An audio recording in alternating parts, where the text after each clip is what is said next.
वजीर आजम शहबाज शरीफ ने कहा है कि दोहा में पीस टॉक हुई है। इस्तांबुल में कॉन्फ्रेंस में पाकिस्तान ने शिरकत की। दहशतगर्द अफगान जमीन को इस्तेमाल करके निहत्ते मासूम पाकिस्तानियों को शहीद कर रहे हैं। हर रोज अफवाज पाकिस्तान कभी बलोचिस्तान तो कभी केपी में मुकाबला कर रही है।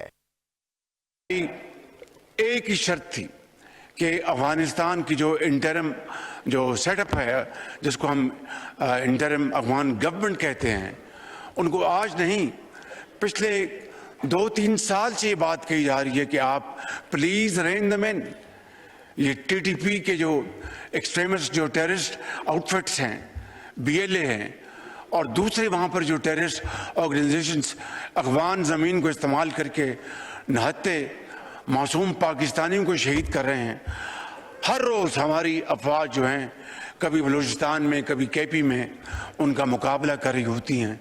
किसी का जवान मेजर वो शहीद होता है, किसी का जवान खामंद लेफ्टिनेंट कर्नल वो शहीद होता है, सिपाही शहीद